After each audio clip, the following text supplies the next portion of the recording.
Dober dan in lepo pozdravljeni na portalu Info 360. Sem Suzana Koz, z menoj v studiu pa danes o politiki, o vseh dilemah, ki se pojavljajo v javnosti med politiki, s tremi gosti, z gospodom dr. Mirom Cerarjem, nekdanjim predsednikom vlade, nekdanjim ministrom, sedaj pa dekanom Ljubljanske pravne fakultete. Pozdravljeni. Dober dan.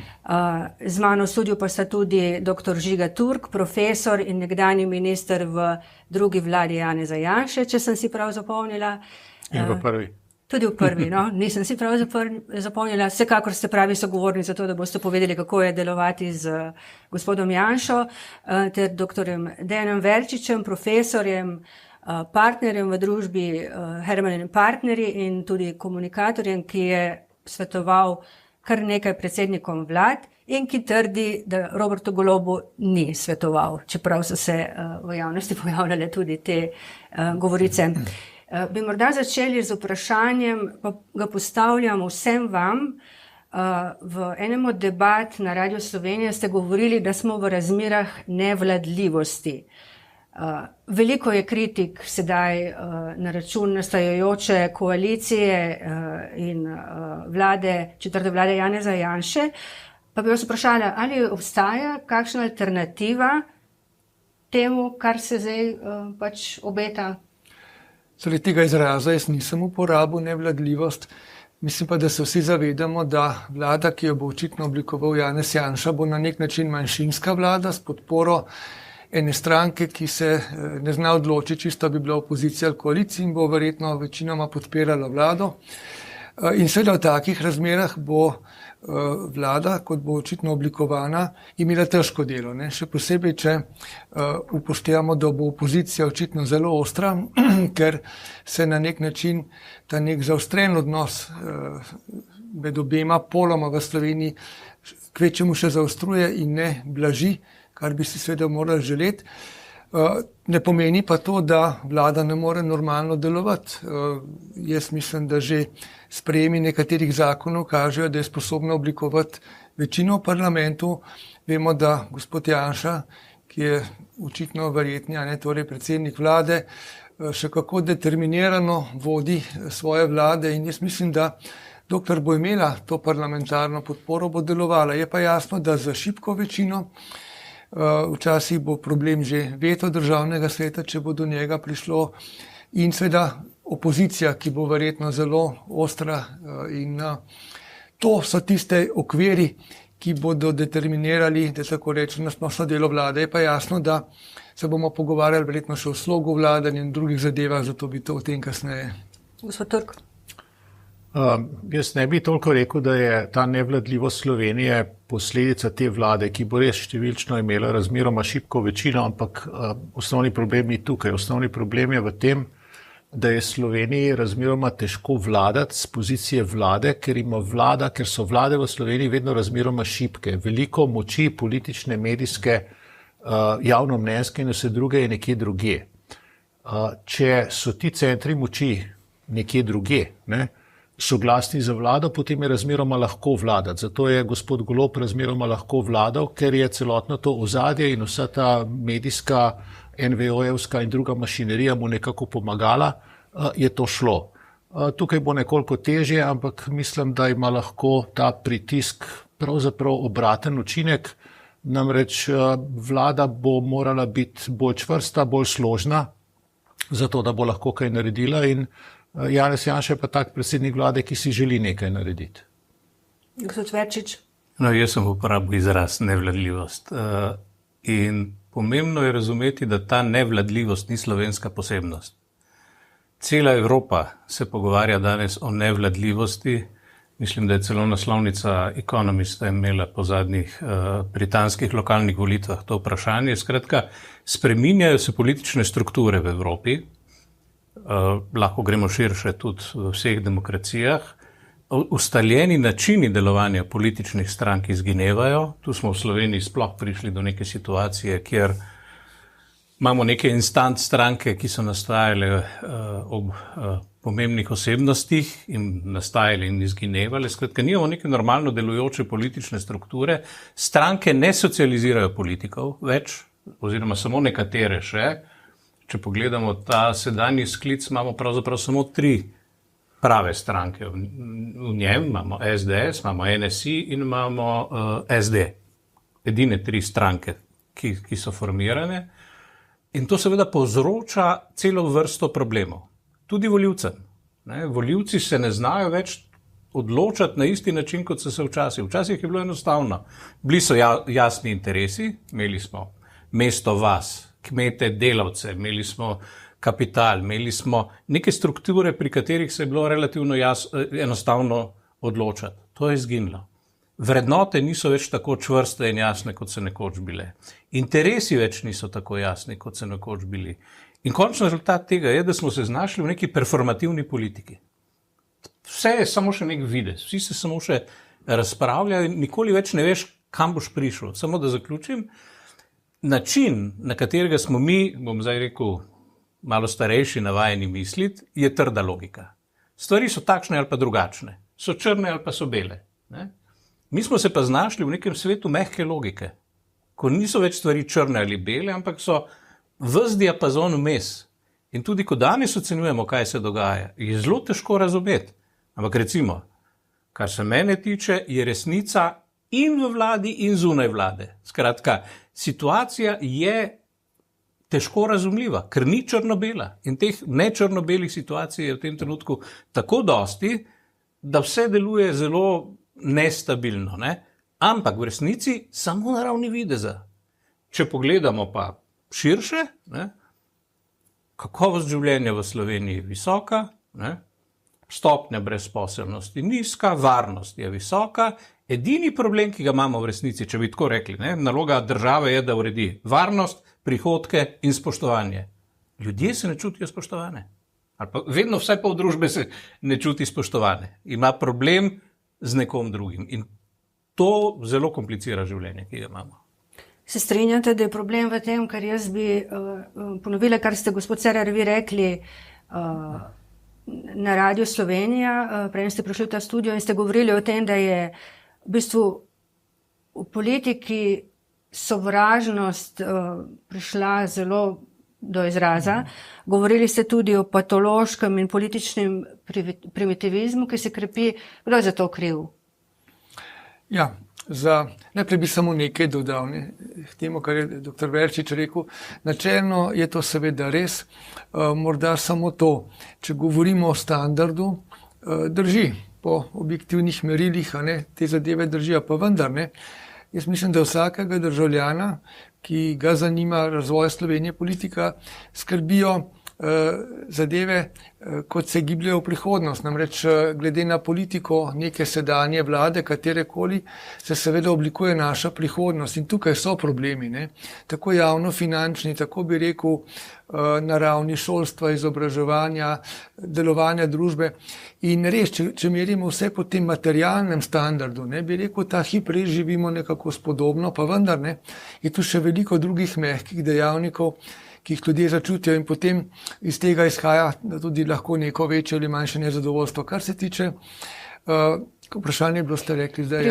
Primitivizem in sovraštvo, predvsem to sovraštvo, ki ga čutite v politiki. Tukaj zato so najbolj odgovorni pravzaprav tisti, ki so v vodilnih sferah družbe. Običajno voditelji javnomnenjski, predvsem seveda politični, potem tudi v gospodarstvu, v finančnem svetu, v kulturi, posod, dajo nek ton družbi. Vedno ljudstvo, bi rekel, sledi voditeljem, vsaj v večini primerov. In če seveda se tukaj pojavlja nek primitivizem, kot je s tem rečem, se pravi neko razvrednotenje nekih vrednot, ki pa jih družba nujno potrebuje, kot je spoštovanje, kot je sposobnost dialoga, kot je neka toleranca, kot je pravzaprav tudi spoštovanje tekmeca, nasprotnika, zmožnost sodelovanja, ko gre za neko nacionalno pomembno stvar, za nekaj, kar nas vse skupaj zadeva. Če teh vrednot, če tega ni, potem jasno, da se družba na nek način razkraja. No in naša družba je to, mislim, da je evidentno, tako razklana že nekaj let, da bomo to zelo težko in le postopoma lahko sestavili nazaj. Zato bi morala biti najprej naloga vsake vlade, torej te dosedanje in te zdaj, ki prihaja, da pravzaprav te zadeve začne spravljati nazaj v neke normalne okvire. Seveda demokracija potrebuje tekmo, potrebuje različnost v mnenjih in to pa vendar ne. Če to pelje dobesedno v prezir, v sovraštvo, v sovražni govor, lahko to pripelje tudi kasneje do dejanj. In to, kar je bilo rečeno za Evropo, ne, če temu rečemo pač nevladljivost, temu lahko to rečemo postmodernizem, karkoli, skratka, nek svet, ki smo ga bili navajeni, neke čvrste strukture se razkrajajo, prihaja neka mavrična, nova podoba sveta, ampak še vedno je pa tu pomembno, da se slišimo, da sodelujemo, da imamo neke skupne cilje in vrednote. In če v tem ambientu popustimo do konca in prevlada, pač bi rekel, ena politična skrajnost na drugo, ena ideologija povozi vse ostale, potem je konec demokracije. Jaz pa verjamem v to, da Evropa, če izgubi demokracijo, če izgubi vladavino prava, bo spet v konfliktih, bo vojna in to bo za Slovenijo katastrofalno, ker bomo spet samo, kako bi rekel, v igri nekih širših, močnejših interesov, ki jim ne bomo kos. Tako da zato to vprašanje demokracije, neke demokratične in pravne kulture ni samo vprašanje nespodobnosti. To je vprašanje obstoja naroda, vprašanje tudi, bi rekel, ene kvalitete življenja. Ker če tega ni, če te podlage ni, nas tudi ekonomski razvoj ne bo rešil, pa še ta se bo verjetno zaustavil prej na neki točki, ker imamo vedno te ciklične nihanja v pač razvoju vsake družbe. Gospod Turk, ja, povete.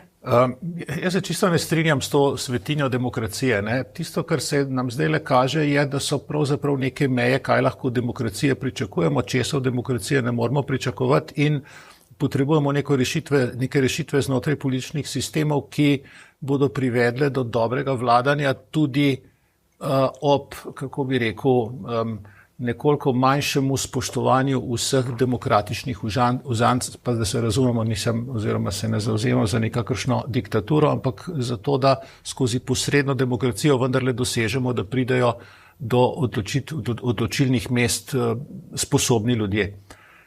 Na nek način se tudi ne strinjam o tem, da ni več črno-belo. Torej, v Sloveniji še nikoli stvari niso bile tako črno-bele ali pa če hočete rdeče-bele, kot so zdaj. In mislim, da se tudi ne moramo tako nasplošno pogovarjati, kako bi rekel, teoretično, abstraktno, kot da je to nek naraven pojav, ki je v Sloveniji se nekako sam od sebe zgodil. Ne? Jaz vendar mislim, da je ta, se strinjam, patološka na nek način razdeljenost, razcepljenost, sovraštvo. Da je ta posledica tega, da se vendarle en pol ne more sprijazniti, da ne bi bil na oblasti oziroma da ni edini poklican, da bi oblast vodil. To je seveda levi pol, ki je zgradil pravzaprav svojo celotno politično komunikacijo v zadnjih letih na tem, da mora biti proti Janši oziroma desnici oziroma skrajni desnici, SDS-u in tako naprej. In ta pola, veste, on si dovoli, bom rekel, komunicirati, razmišljati, da če nismo mi na oblasti, potem ni več demokracije. Potem to ni več demokracija. Oni so začeli z, kako je že bilo, koalicija demokratičnega loka, ko so se neke stranke razglasile za demokratične, neke druge stranke, ki so bile ravno tako v parlamentu, igrale po istih pravilih, so imele poslance izvoljene na isti način, so bile pa nedemokratične. Ne? In velikokrat zato sem večkrat reagiral, to sem večkrat občutljiv na to, ko se strinjam, demokracijo je treba varovati, ampak se moramo zavedati, demokracija ni samo takrat, kadar naši zmagujejo.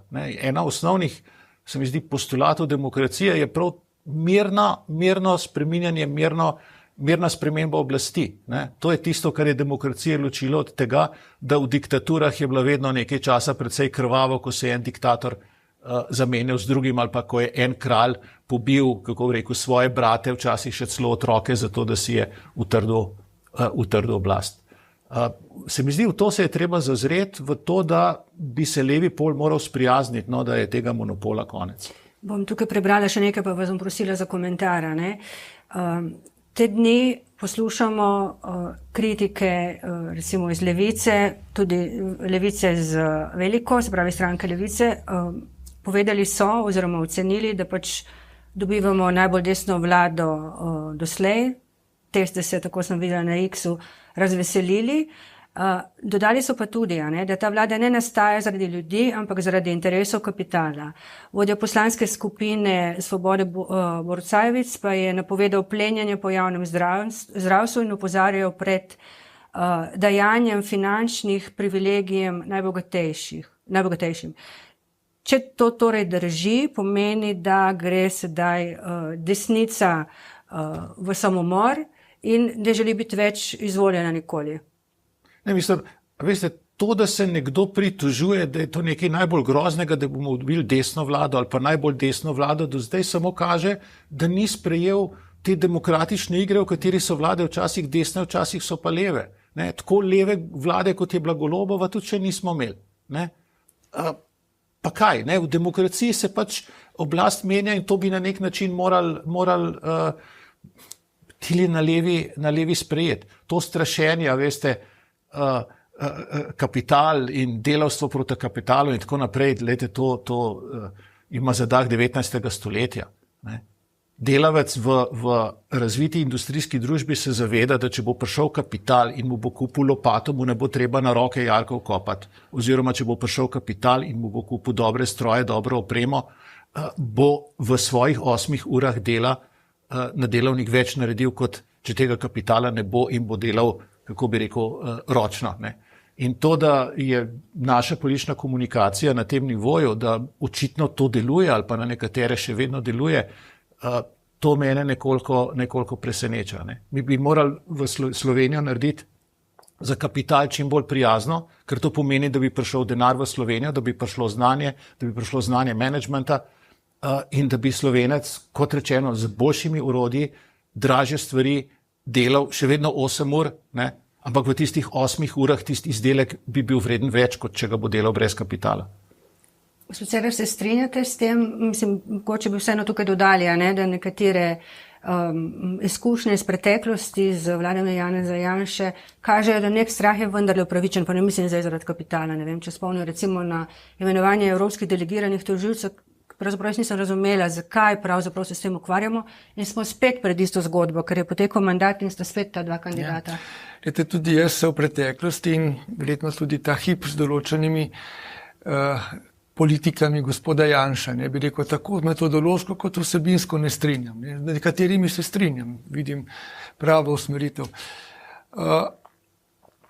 In tudi, kot veste, ko sem bil še v politiki, nisem z njim bil nikoli v koaliciji, takrat nisem mogel sprejeti tega načina delovanja in dejansko menim, da gospod Janša ima določene avtokratične tendence vodenja, ki so za moj okus premočne in da seveda to težko sprejemam kot nek demokrat po politični opredelitvi. Se pa popolnoma strinjam s tem, ne, da to ne sme biti razlog za neko demoniziranje političnega tekmeca. Ne. Mi v Sloveniji dejansko ustvarjamo iz tega tako zgodbo, kot da je konec sveta, če zmaga ena ali druga opcija. Tukaj pa mislim, da gremo res predaleč in na nek način je zato odgovornih verjetno nekaj posameznikov samo, ki so med seboj v nekem hudem političnem konfliktu ali sporu in v zamerah in imajo zelo močan vpliv na levi ali desni politični pol in generirajo potem med tistimi, ki so že tako nekoliko, bi rekel, ideološko skrajni, še večjo skrajnost. In jaz mislim, da v tem imamo težavo. Jaz sem večkrat poudaril že zadnja leta, da to, da se volitve odvijajo na osi Janša ali anti-Janša, ne. To ni zdrava pozicija. Ne. Mi bi morali imeti neko normalni pogled na te zadeve, pa ga nimamo. Tako da, ja. No, samo pogledajte, letos naj bi imeli pač nekaj možnosti za kakšno drugo politiko, ne vem, gospod Prebilič, ki vas je vabil, gredel politiko, gospod Logar, ki se mu ni verjelo, da ni satelit Janeza Janše, hkrati se ga je potem po volitvah vabilo v koalicijo Roberta Goloba, ker pol ni bil več satelit, zdaj pa pač spet ne vem kaj, lažnivec ali pač prevarant. Ne? Gospod Verčič, vas bom vprašala to, omenila sem že evropske delegirane tožilce, recimo nekatere bitke, pa tudi mogoče gospod Turk, vas bom vprašala, ker se pač bili dvakrat v vladi gospoda Janše. Nekatere bitke, ki se jih gre gospod Janša, se zdijo nerazumljive ali pa nepotrebne. Eno je zagotovo ta zgodba z evropskimi delegiranimi tožilci, Zdaj pa imamo recimo tudi na pladnju takoj v spopad s sindikati z to spremembo obračunavanja članarine sindikalne. Gospod Verčič, vi kot strokovnjak, kot politični svetovalec bi recimo, če bi Janšo zanimalo, kaj mislite, bi mu rekli, je ta bitka v tem trenutku potrebna, pametna? V tem trenutku je več bitk poteka hkrati in moramo počakati, da vidimo, kako se bodo razpletle. Zakon interventni, ki je prišel, kolikor jaz razumem, je prišel od trojčka in je bil pogoj za to, da se pogovarjajo z SDS-om, kar pomeni, da tukaj smo dobili, po moje, relativno zanimivo novo situacijo, ko imamo vendarle močnejšega partnerja, skratka neko partnerstvo, ki tukaj nastaja. Gospod Janša ni imel druge možnosti, kot da to podpre in je skratka s tem šel naprej. Zdaj jaz predvidevam, da ko bo vlada oblikovana, čeprav verjetno to že zdaj tudi počne, bo prihodnji finančni minister to resno pregledal še enkrat.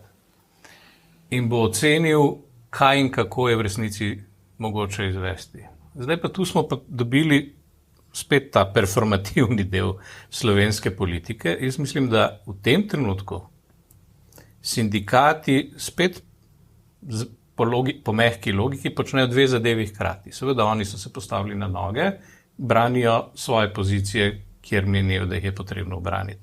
Po drugi strani pa v resnici prihodnji vladi neverjetno pomagajo. S tem, ko upočasnjujejo uresničevanje tega zakona, ne, in zdaj stališča vladnih strank so se znašli, ne, v naslednji situaciji. Izpolnili so obljubo s tem, ko so vložili te zakone, skratka oni besedo držijo. Istočasno pa ne bodo dobili udarca negativnih verjetnih posledic proračunske luknje takoj, z preprostega razloga, zato ker jim sindikati tukaj pomagajo malo zadržati to stvar. Tako da niso zadeve tako črno-bele spet ne, kot se zdijo in včasih ne, ta ples, ko ga pogledaš z različnih koncev, se začneš, jaz se dosti krat zabavate. Ali pa popraskam po glavi, pa gledam zdaj, zakaj ne, ta to počne, kaj bo v resnici prineslo, a se sploh zaveda, kaj počne. Ne?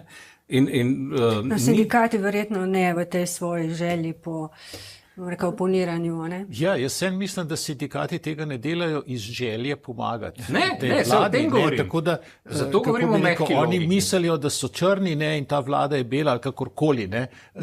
Seveda, nespretnost, ne, oziroma napake, ki se dogajajo, seveda pa dajo lahko potem seveda tak vtis. Ne. S tem, da zgodovinsko vzeto, kolikor se jaz spomnim, je gospod Janša sindikati vedno dobro sodeloval. Skratka, tu ni nekih velikih sporov, ni bilo tudi. Tako da tukaj je zdaj nastala neka nova situacija, kar se mene tiče, in zato bomo še videli, kako se bo cela zadeva na koncu razpletla. Ne? Ob tem, da ne smemo pozabiti še nekaj, kar je po moje precej bistveno. Pred poletjem smo. Ne? Zdaj bo en velik cirkus nastal, potem bo poletje, ne? Ljudje bojo malo se umirili, šli na morje, bojo malo boljše volje. Pol bomo pa jeseni videli, kako se bo igra na novo začela. Sam še to mi odgovorite, no, bi vi svetovali, če bi bili svetovalec od Janše, da gre v to spremembo pobiranja članarine ali ne? Ali je to potrebno v tem trenutku? Spet nisem prepričan, da je on to predlagal. Ne vem sicer, ampak nisem prepričan, da je on to predlagal. Je pa to odgovor pravzaprav po moje na situacijo, v kateri po eni strani je bila izražena želja, da se gre z interventnim zakonom. Interventni zakon je prišel do ekonomsko-socialnega sveta, kjer na koncu ni bilo razprave o njem. Istočasno pa so te zakoni izvrsten instrument za oblikovanje te koalicije, ker konec koncev prisilili so vse stranke, da se opredelijo, ne? In tu se je le moralo odločiti, ali si za, ali si proti. In zdaj se stališča prihodnega glasovanja o predsedniku vlade, ne, ima večjo verjetnost, da zaupa poslancem, da ga bodo izvolili. To so bili preizkusni kamni, gospod Turk. Jaz mislim, da stvar ni primerljiva s tožilci. Ne. Tudi se moramo zavedati, no, da moramo politike ocenjevati po tem, kaj dosežejo, ne po tem, kako performirajo oziroma kakšen teater zganjajo. tisto zadevo s tožilci jaz ocenjujem predvsem z vidika, da nič ni dosegal. Ne? Torej, zakaj se spuščati v neke spore, katerih rezultat ni nič, ne? To ni spametno in take napake seveda vsak dela, tudi Janez Janša jih dela, se zgodi. Ne? Kar se tiče te vojne s sindikati, no, oziroma vojne, ne? Zdajte, zakaj bi pa moja članarina trgali za sindikat od plače, za neko gasilsko društvo bi mogel pa jaz položnice plačevati. V čem je pravzaprav tukaj razlika? Mislim, strah sindikatov, ne, je pač strah to, sindikatov je, da da bodo izgubili članstvo in jaz mislim, da bo članstvo po novem, po sprejetju tega zakona, bistveno bolj realno oziroma bo bistveno bolj, kako bi rekel, bo od sindikata nekaj pričakovalo, zato ker se bo zavedalo, da vsak mesec plača neko članarino. Vidim pa to potezo tudi v funkciji dveh faktorjev. Eno je, da je opozicija in bom rekel tudi njeni ulični oddelki so zdajle tako, kako bi rekel, popadljivi, ne, da pravzaprav ne glede na to, kaj bi ta vlada naredila, bi z vsemi topovi proti tistmu užgali, tako da je potem že smiselno, če te napadajo, da daš na mizo, bom rekel, najmočnejše stvari oziroma najtežje stvari, ker dobil boš po glavi pravzaprav isto, kot če narediš nekaj zelo, zelo v rokavicah. In tudi ta, kako bi rekel, na nek način numerična šibkost koalicije, to koalicijo zunanji sovražnik krepi. Ne? Več kot je zunanjih napadov na to koalicijo, bolj bo kompaktna in iz tega vidika je, bom rekel, izbirati takele bitke, ki jih pravzaprav lahko zmagaš, ne? Torej, to niso tožilci, to ima vlada škarje in platno za to, da to naredi. Lahko pač sprejme zakon in konec. Ne? Jaz bi samo nekaj dodal, kar ste ravno tožilcev omenili. Eno je, če desnica ali levica, če poenostavim, uveljavlja neke politike. Recimo, dosedanja vlada gospoda Goloba je bila zelo leva, to je res. Ne? Torej, dominirajo ta nek ideologija levice, to se je tudi čutilo v gospodarstvu, ker je bilo gospodarstvo marsičem zanemarjeno, podcenjeno, podjetja so šla v tujino, marsikaj se je odvijalo slabo in seveda to je zdaj neka reakcija desnice, ne, ki pač bolj poskrbi za to plat, ampak to so neke, bi rekel, normalne politične situacije, ki jih je treba pričakovati od desne ali leve vlade, zdaj če je kakšna predelana skrajnost, je to pač problem, pa vendar. Če pa govorimo o državnih tožilcih, ki jih neka vlada ne predlaga, pa bi jih morala, če govorimo torej o državnih institucijah, je pa to druga zgodba. Tukaj pa nobena vlada ne sme kršiti zakonov in ustave. To pa ni odločitev zdaj politike, ali bomo dali malo več za socialo ali malo več, bi rekel, podjetjem, če malo poenostavim. In tukaj pa ne smemo biti popustljivi. Tukaj pa se mora vsaka vlada držati, bi rekel, prava. In zato so bile te zadeve, čeprav same po sebi niso imele nekih grozovitih učinkov, ne, so imele pa po načelni plati, institucionalni plati zelo negativen predznak. In mislim, da še posebej kot pravnik, kot profesor, moram to poudariti, da tudi od te vlade pričakujem, ne, tako kot od vsake, da bo spoštovala druge državne institucije, načelo delitve oblasti in predvsem zakone. Ne. To je tisto bistveno. Ostalem se bo pa dogajalo marsikaj, ne. Gospod Turk, ali menite, glede na razdelitev resorjev 6-5-3, da bo gospod Janša manj močan oziroma bo več popuščal, da bo nekega demokratičnega korektiva, zdaj smo o tem začeli govoriti, to besedno zvezo se uporablja, da pričakujemo, da bojo pač stranke, ki so z njim koalicije, odigrale to vlogo demokratičnega korektiva, ko bi recimo želel obračunavati z ljudmi, ki so mu osebno nekaj škodili ali pa se ne strinjajo z njimi v svoji karieri. No, to, da SDS ne bo imela večine v vladi, prav gotovo nekaj pomeni, prav gotovo mogoče neko varovalko.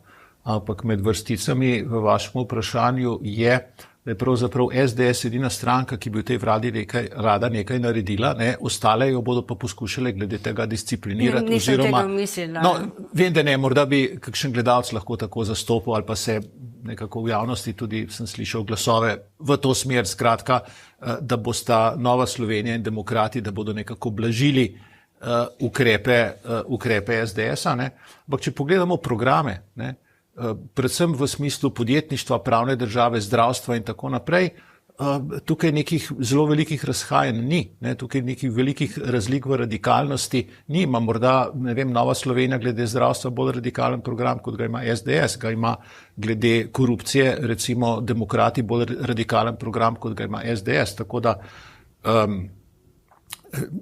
mislim, da je treba to iz tega vidika pogledati in da na teh točkah lahko pričakujemo kar složno delovanje vlade.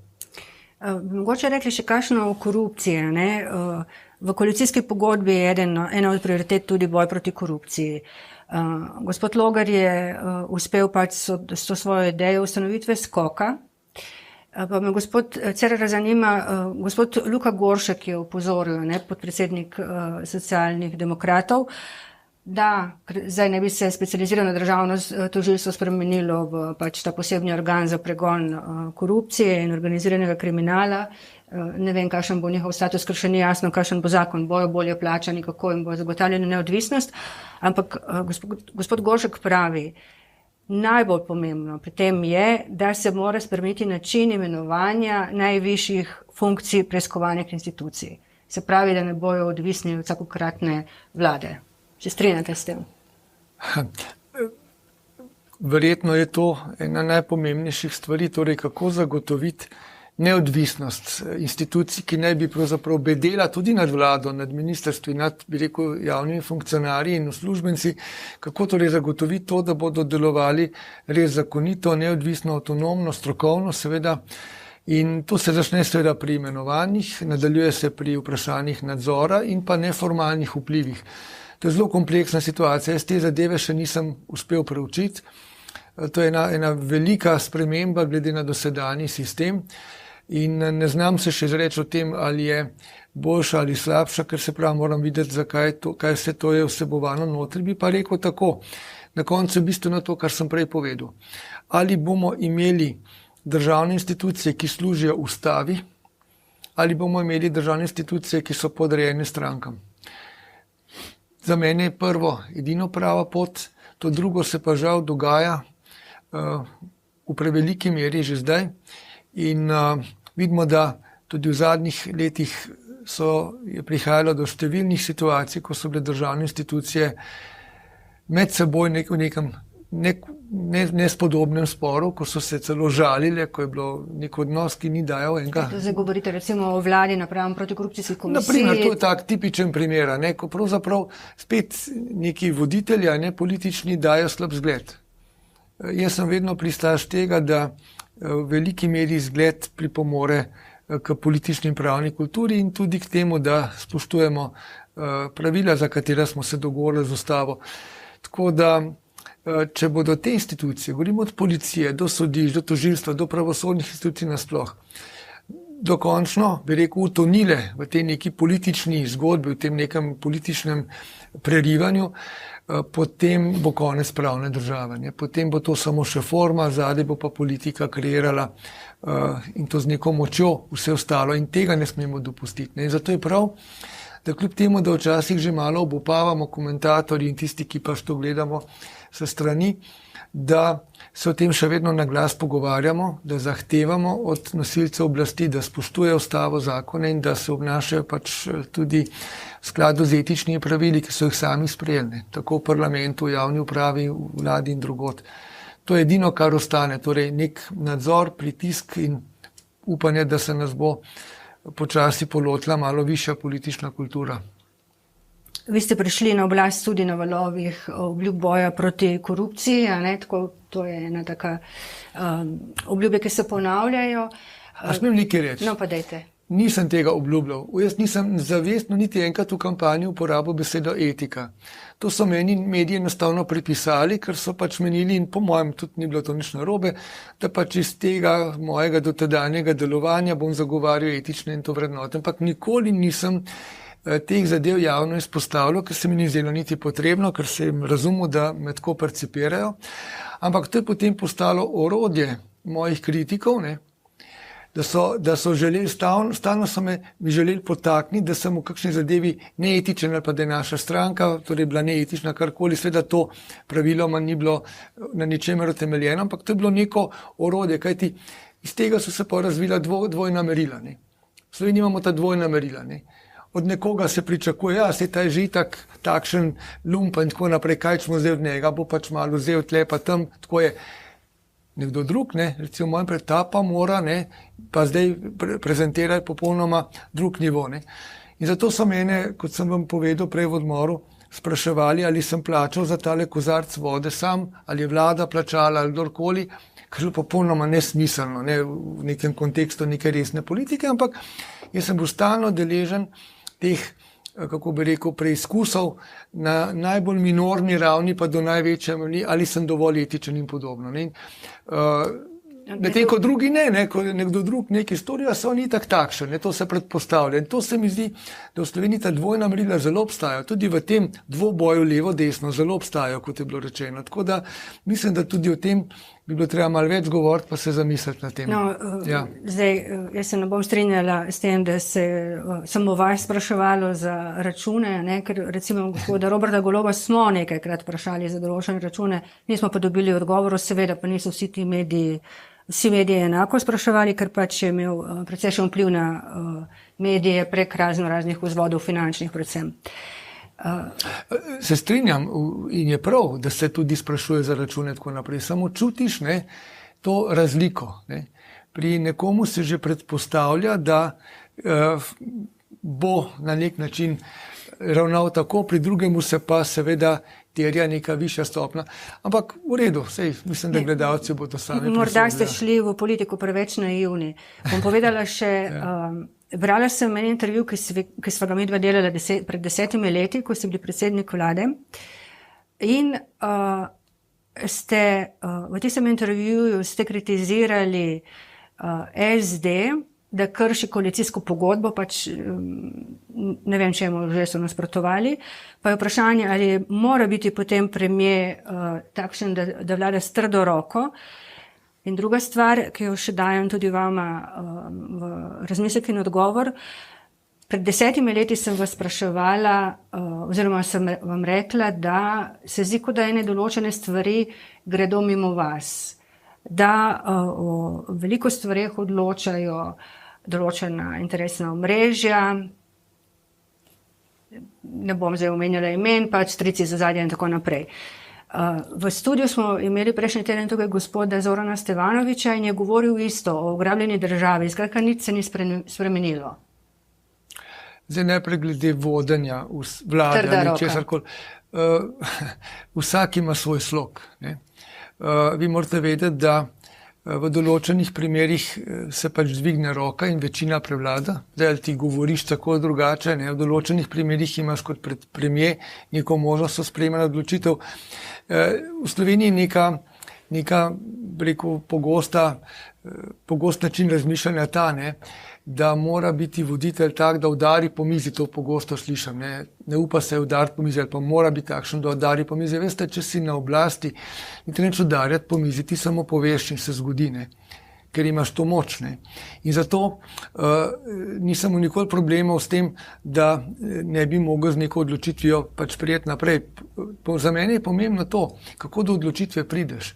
A priješ do njo samovoljno, se kar sam odločiš, pa kar rečeš tako bo, ali se posvetuješ prej, ali preveriš vse strokovne, politične izhodišče in potem iščeš neko rešitev, tudi včasih, če je to potrebno, s pogajanji, s kompromisom, ker to kaže na neko demokratično politiko. Ampak na koncu vedno odločaš, na koncu potem tudi vedno nekdo ni s tem zadovoljen, si deležen kritik, ampak to je ta igra in tukaj smo si politiki različni. Seveda tudi v nastopanju, eni so bolj spretni v nastopih, eni morda manj, ampak to je stvar presoje ljudi, kakšen je bil moj slog kakšnih drugih, premijejo. Kar zadeva pa to vaše drugo vprašanje. Ugrabljena država. Ja, je pa tako. Jasno je, kot predsednik vlade ali minister ali kdorkoli, nimaš nadzora nad tem, kako se odloča v sodstvu, v drugih delih državne uprave, v podjetjih, tudi državnih in tako naprej. Seveda ima vlada neke kompetence, ima minister neke kompetence, pa vendar že ta institucionalni vidik odločanja poteka v nekih drugih krogih, ki so za to pristojni. Mislim, formalno seveda, dejansko pa ne. Dejansko je pa tako, tudi v mojem času seveda se je dogajalo tega dosti bi rekel, ne, da so neki neformalni krogi, interesne skupine, lobiji in tako naprej, združenja imeli močen vpliv na dogajanje v Sloveniji. Ja. In to je problem, s katerim se sreča verjetno vsaka vlada. Moja vlada je imela še posebej to težavo, ker ni v nobenem od teh ozadij pravzaprav imela neke podpore. Šli smo politiko, lahko rečete naivno, lahko rečete drugače, sami, ne, kot neki samorastniki, in smo zato še bolj čutili to, kajti praviloma, če si na eni od političnih strani, nekoliko bolj pozicioniran, te saj ta ozadja, ki podpirajo to stran, podpirajo. Ne? Mi smo se znajdli zelo na čistini in smo na ta način bili deležni tega spoznanja še bolj močno.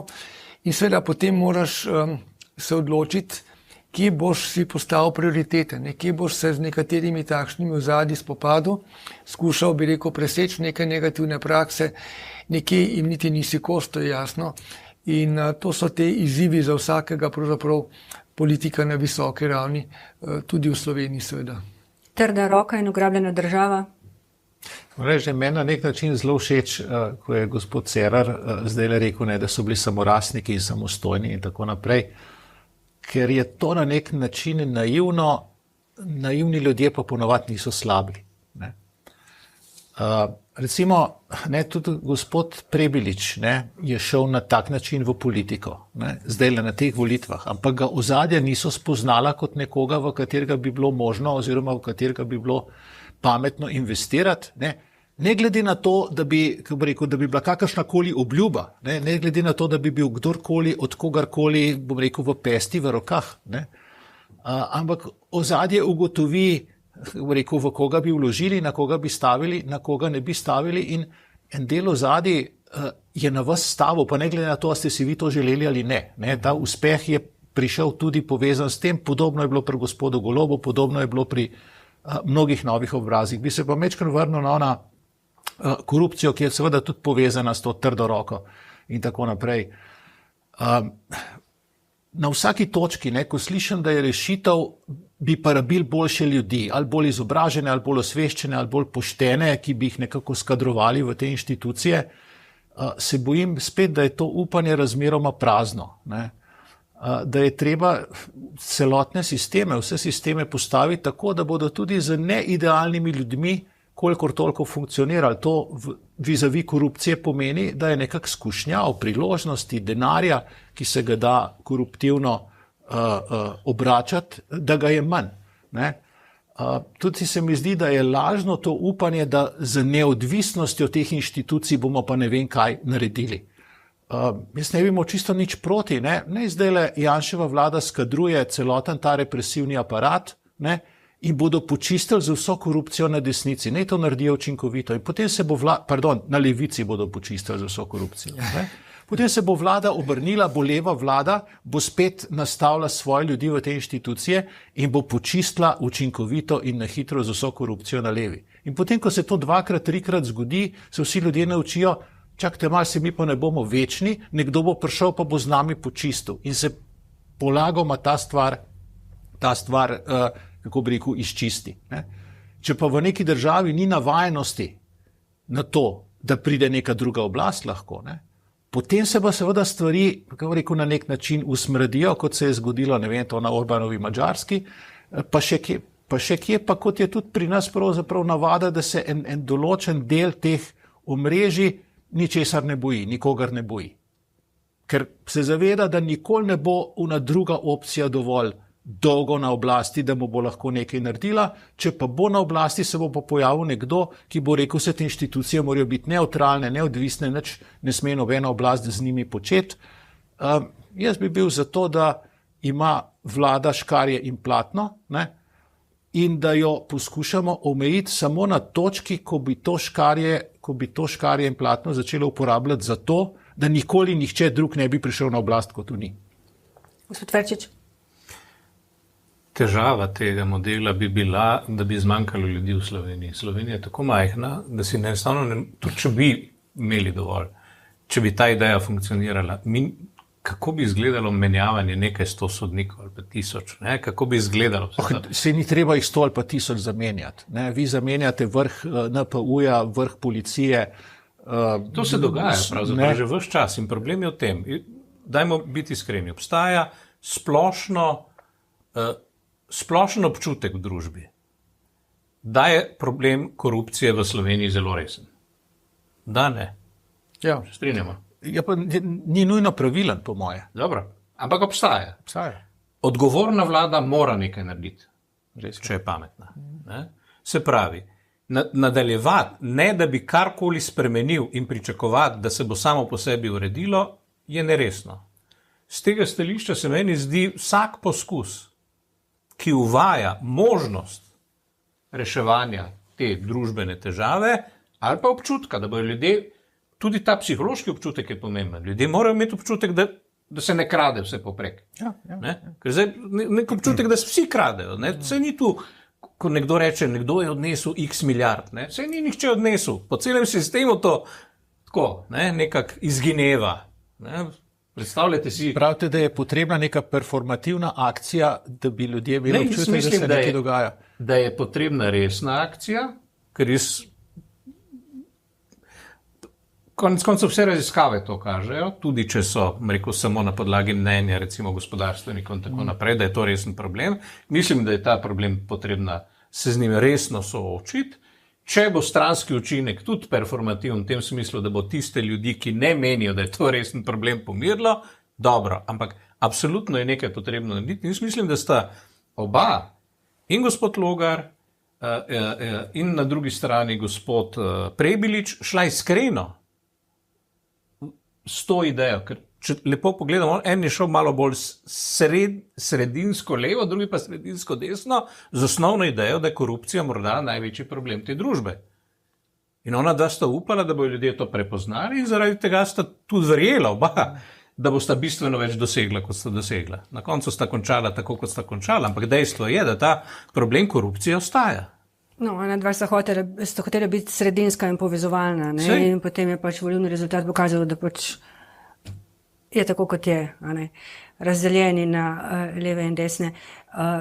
Še to bi vas vprašala, kdo je po vašem, ali pa kdo bo po vašem najšibkejši člen te združbe, koalicije in zunaj koalicijska stranka Resnica? Kdo bo prvi, ki bo recimo zagrozil, tako kot je Karel Erjavec pogosto grozil s tem, da bo pač odtegnil podporo, naprimer. Gospod Turk. Jaz mislim, da ta vlada lahko uspešno dela vsa 4 leta, če bo gospod Janša razumel, da imajo njegovi partnerji vsak posebej tudi kakšno potrebo, pa ne govorimo o materialnih, korupcijskih, položajnih in tako naprej, ampak da morajo nekaj od tega, za kar oni mislijo, da so tam, kar bodo ljudem prodajali, zakaj so v vladi, da morajo nekaj tega narediti. Neko tako telo za preganjanje korupcije je nekaj, kar si gospod Logar želi, oziroma je njegova, kako bi rekel, tema, ne? In nekaj takega bo treba narediti, mu dati, poskrbeti za to, da bo stvar čim boljše funkcionirala. Ne? Podobno je z Resnico, podobno je z Novo Slovenijo. Vi ga poznate ali menite, da je sposoben, da ne reže svojih partnerjev kot salamo, kot je pač imamo tudi en tak rek? Kot rečeno, no, je dozorel pri, ne vem, 68, ali koliko jih ima. Jaz sem optimist in pričakujem, da bomo vlado dobili za 4 leta. Gospod Verčič? Glavna neznanka je X, bi lahko rekli. Ne? In ta X bo ostal neznanka še precej časa, kolikor bo pač ta vlada trajala. Ne? Ali se je gospod Janša sposoben zadržati? Ne? In ali je po notranju težave, ki jih včasih za svojimi objavami je povzročal in ki so potem cele Lego kocke podirale oziroma domino kocke podirale, ne? Se mi zdi pravzaprav največje vprašanje. Zaradi tega, ker problem te vlade ne bo interesen, problem te vlade ne bo vrednoten, problem te vlade, če se bo pojavil, in sem se bal tega, oziroma je največja verjetnost tega, da bo na osebnostnih ravneh se kasneje začelo zapletati. Ne? Ljudje na začetku so vsi še entuzijastični, ne? Pa delajo skupaj, sploh ta zunanji pritiski, ki bo zdaj precej spravil skupaj in prvo leto bo po moje kar precej dobro šlo skozi. Ne? Potem pa se ljudje začnejo med seboj zelo čudno obnašati s časom. Ne? Vsakdo ima tudi nek svojo percepcijo, s kolikšno močjo razpolaga in mislim, da bo tam od druge leta naprej zadeva postala čisto na tej ravni. Se pravi, bi vas napačno razumela, če bi povzela zdaj vaš odgovor, da je najšibkejši člen Janez Janša s svojimi X-i. Da. Napačno bi vas razumela? Ne, dobro. Ja, jaz se spomnim že, če grem samo malo nazaj, ko je gospod Golob prevzemal vodenje vlade, so mu napovedovali iz opozicije zelo kratko vladanje, vse bo razpadlo, pa je zdržal 4 leta. Ne? Jaz mislim, da niti ni spodobno, da zdaj napovedujemo ali bo 1 leto ali 2, 3. Jaz mislim, da je možno vse. Mi si moramo želeti, predvsem, da bi vlada delovala v interesu Slovenije in lahko se zgodi, da bo ta konstelacija obstala 4 leta, lahko se zgodi neka nepričakovana zadeva, kakšna huda napaka, afera, karkoli, ali celo, kot je bilo rečeno, osebni spori, pa bo delovala manj časa. Ampak jaz na tem ne želim dajati, olja na ogenj, da se zdaj neko upanje ustvarja pri tistih, ki ne želijo tej vladi dobro ali pa kakorkoli. Jaz mislim, da moramo zdaj predvsem se truditi s tem, da to vlado opozarjamo na dopustne okvire njenega delovanja, da ostane v teh demokratičnih okvirih in seveda upamo, da bo prisluhnila dobrim idejam v stroki, v civilni družbi, pa ne glede na to, kakšna civilna družba, kako ocenjuje civilna družba, je zelo raznolika, kajti v interesu Slovenije, da katerakoli vlada pač je čim bolj uspešna, vsaj v večini za vse.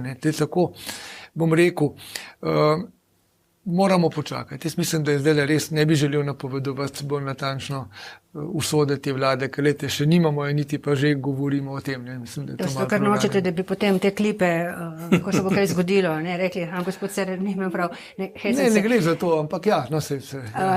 To bi se vprašala.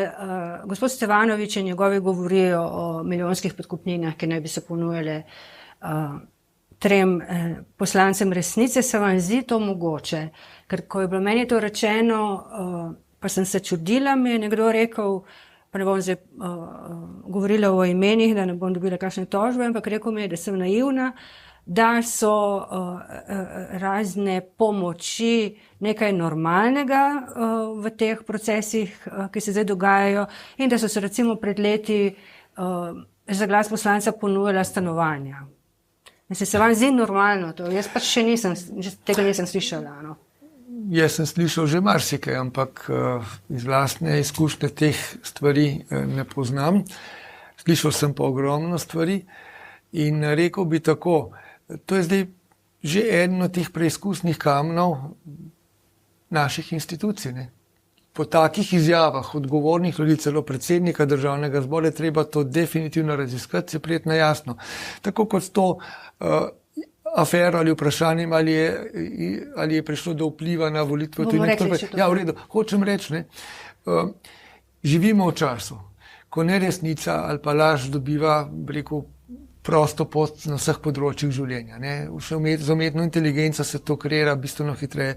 Živimo v času, ko je ta Trumpov način vodenja politike prišel v Evropo, ko se je prijel na vseh koncih, ko je pravzaprav možno danes reči belo, jutri črno, danes obljubiti, jutri preklicati. In to je tisto, kar je gospod Verčič na nek način že omenil na začetku. Smo v popolnoma drugem času oblikovanja, doživljanja tudi politik. In težko je vedeti, kaj je res.